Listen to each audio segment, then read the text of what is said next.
नमस्कार, स्वागत है आप सभी का हमारे YouTube चैनल शंखनाद इंडिया में। आज हम बात करेंगे उत्तराखंड के चमोली जिले के प्रमुख नगर जोशीमठ के बारे में। मेरे मकान टूटने वाली है, बर्फ गिरेगा तो वो एकदम ऐसे हो रखा दरारों से। आज तक गवर्नमेंट ने हमारी कुछ नहीं।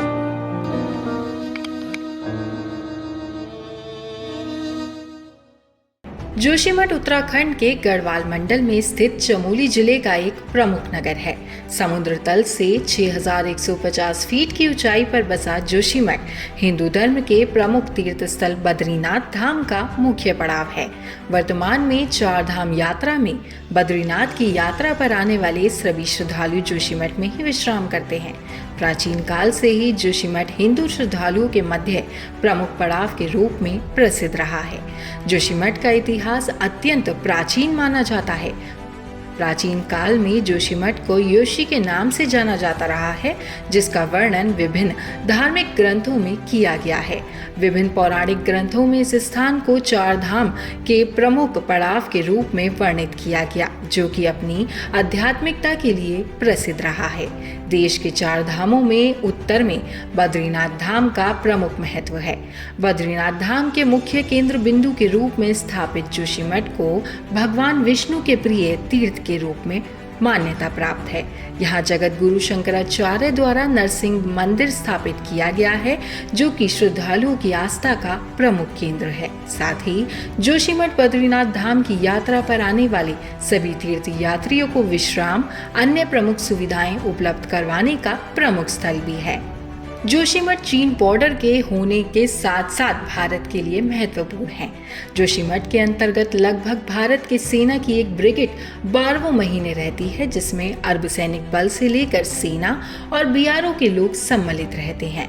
इस सामरिक दृष्टि से जोशीमठ का अस्तित्व है, इसलिए जोशीमठ की महत्ता है। आपको बता दें, जोशीमठ चीन बॉर्डर पर स्थित रिमखिम नीति बॉर्डर बाड़ाहोती की सुरक्षा के लिहाज से बेहद अहम है। यहाँ बॉर्डर का अंतिम ब्रिगेड हेडक्वार्टर है। यहाँ border highway, brigade canteen, brigade viewpoint, Garhwal scout gate के पास जमीन दरकने लगी है। वर्तमान जोशीमठ की स्थिति। वर्तमान समय में जोशीमठ शहर भूधसाव यानी जोशीमठ लैंड सिंकिंग के कारण चर्चाओं में बना हुआ है। भूधसाव के कारण जोशीमठ शहर के अस्तित्व खत्म होने का खतरा बढ़ गया है, क्योंकि शहर के विभिन्न घरों, शहरों और रास्तों पर दरारें पड़ गई हैं। प्रत्येक दिन जोशीमठ में विभिन्न स्थलों पर पड़ी दरारें और भी चौड़ी हो रही हैं, जिससे कि इस स्थान के पूरी तरह से भूमि में धंस जाने का खतरा बढ़ गया है। सरकार द्वारा इस स्थान के निवासियों को सुरक्षित करने के लिए स्थानीय निवासियों का अन्य जगह विस्थापन किया जा रहा है। आज भूधसाव को लेकर जोशीमठ क्षेत्र की दशा दिशा तय करने की चुनौती सामने है। उत्तराखंड के जोशीमठ में लगातार दरारें बढ़ती जा रही हैं।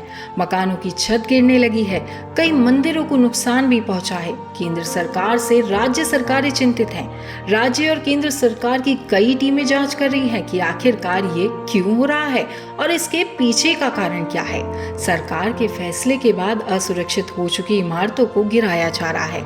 सबसे पहले होटल मलारी इन और माउंट व्यू को ध्वस्त किया जा रहा है। प्रशासन ने एसडीआरएफ की टीम को तैनात किया है।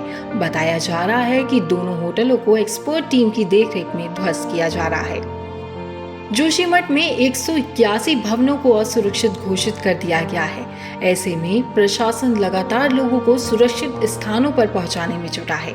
अब तक 863 भवनों को चिन्हित किया जा चुका है, लेकिन जिन लोगों को अपना घर खाली करने को कहा जा रहा है, वो दिल पर पत्थर रख कर किसी तरह रात को राहत शिविर में पहुंच रहे हैं, लेकिन सुबह होते ही फिर से अपने दरकते घरों को देखने आ रहे हैं। हर कोई इस उम्मीद के साथ अपने जर्जर हो रहे भवनों की ओर से देख रहा है कि कहां से वे शुरुआत करें और अपनी जिंदगी भर की कमाई छोड़कर जाएं। जोशीमठ में इस तरह की दर्द भरी कहानी कई जगह नजर आ रही है। उत्तराखंड के चमोली का जोशीमठ दरक रहा है। हर कोई जोशीमठ पहुंचकर वहां के हालात देखना चाहता है, लेकिन प्रभावित लोग अब जानने वालों, मीडिया और प्रशासन के सवालों के जवाब देते देते थक गए हैं।